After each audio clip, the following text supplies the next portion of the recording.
Ya, penyakit yang berbahaya dalam diri manusia itu penyakit jahiliyah. Penyakit jahiliyah itu artinya penyakit kebodohan. Nah, dari kebodohan ini, di situ manusia mudah sekali memiliki kebencian, memiliki praduga yang buruk-buruk terhadap yang lainnya, memiliki dendam. Itu mudah sekali ketika dia bodoh ataupun ketika dia jahiliyah. Mudah mengejas orang-orang, mudah mengejas golongan-golongan yang tidak sejalan dengan dia. Ya, dimanapun orang-orang yang jahiliyah atau yang bodoh-bodoh ini, dimanapun ditaruhnya, dia tetap akan memiliki ketidaksukaan terhadap yang lain. Ya, ada contoh yang tidak familiar sih, tidak mungkin, tapi tidak familiar juga. Ya, termasuk familiar juga, tapi yang saya maksud tidak familiar itu dalam konteksnya yang harus kita jebol sedikit. Kalau kita ngambil orang-orang seperti ini, salah satu contohnya misalkan ada di salah satu sahabat Nabi itu kan. Nah, ini ada yang masuk nih, orang bodoh nih. Sebelum dia menjadi benar-benar seorang sufi sejati, dia tuh orang bodoh dan orang jahil. Umar bin Khattab sebelum dia masuk Islam dan sebelum dia menjadi Islam sejati, dia sangat membenci Muhammad. Ya, yang dia benci Muhammad dengan berbagai macam alasan. Itu pun karena terdoktrin dengan lingkungan, oleh para yang tidak suka dengan Muhammad. Dia turut membencinya. Nah, orang-orang bodoh ini selalu terbawa arus. Nah, ketika dia masuk Islam,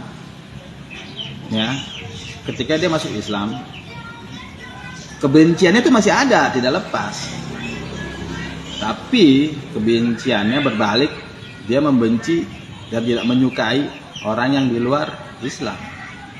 Sama-sama masih ada kebenciannya kan. Sebelum dia masuk Islam, dia membenci Islam. Sesudah masuk Islam, dia membenci yang bukan Islam. Sama-sama masih ada penyakit kebenciannya. Ditaruh dimanapun, orang-orang bodoh seperti ini, ditaruh kiri, dia akan membenci sebelah kanan. Ditaruh di kanan, dia akan membenci sebelah kiri. Itu. Maka orang-orang bodoh ataupun orang-orang jahiliyah ini, zaman itu, Muhammad itu menuntun, membimbing Umar bin Khattab itu tidak setahun 2 tahun. Itu trek panjang sekali. Tidak cukup bagi Umar hanya membaca syahadat, kalimat syahadat, terus mengikuti khotbah-khotbah Nabi. Itu tidak cukup. Tidak cukup dia melakukan sholat 5 waktu. Tidak cukup dia melakukan puasa di bulan Ramadan untuk merubah dari hal yang tadinya berpenyakit menjadi lunak, menjadi bersih. Itu tidak cukup dengan hal itu. Melalui trek panjang, Nabi itu membimbing dia. Yang sudah bertemu nabinya aja tuh masih panjang treknya, sangat panjang, tidak instan. Apalagi yang tidak bertemu nabinya. Zaman sekarang bagaimana? Ayo, caranya agar kebencian di dalam diri kita terhadap sesama manusia itu benar-benar menjadi hilang, total, lenyap. Praduga, prasangka, ingatan, kekecewaan, ketidaksukaan kepada hal-hal yang tidak sejalan dengan kita. Nah, hingga ketika Umar dituntun sampai dengan pada puncaknya, akhirnya kan dia menjadi sosok yang begitu lembut, begitu menerima. Sirna semua dendam, sirna semua kebencian, sirna semua ketidaksukaan, rasa-rasa ketidaksukaan terhadap orang-orang yang tidak sejalan, semuanya dia pandang dengan penuh rasa kelembutan, penuh dengan kasih sayang. Sampai pada akhirnya dia tahu kalau dia mau dibunuh itu, tapi dia menerima. Karena dia sudah selesai dengan dirinya, sudah selesai dengan kesadaran, sudah selesai dengan keilahian, sudah tidak lagi menjadi jahil ataupun sudah tidak lagi menjadi sesuatu pribadi yang bodoh. Kan perjalanan spiritual yang panjang.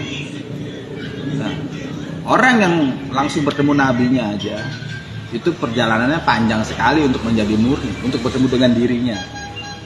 Apalagi orang yang tidak bertemu Rasul. Ayo. Iya, hanya bermodal baca-bacaan, bermodal dari katanya-katanya. Ya, melakukan ritual-ritual ini, ritual dan banyak lagi. Belum hilang, belum cukup untuk menghilangkan rasa ketidaksukaan kepada yang lainnya. Belum cukup. Dan tidak akan hilang rasa ketidaksukaan kepada yang lainnya, rasa kebencian, rasa fanatik tidak akan hilang selagi dia belum bisa mengenali dirinya dan selesai dengan dirinya, itu tidak akan pernah hilang.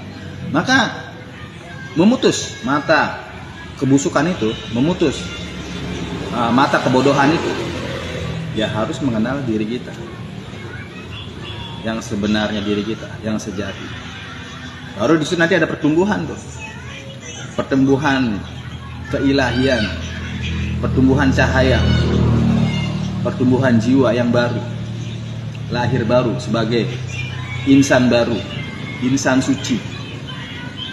Maksudnya dia bilang suci itu polos, dia tidak memiliki judgment tertentu terhadap kubu-kubu tertentu ataupun kepada golongan-golongan tertentu. Semuanya dia sayangi, semuanya dia cintai semua. Nah, itu.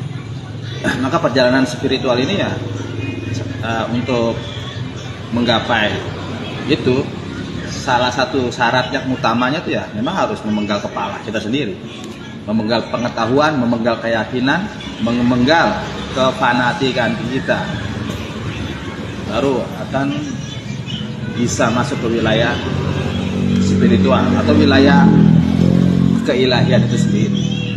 Nah, dalam Islam disebutnya marifat, wilayah yang paling puncak atau wilayah kemerdekaan.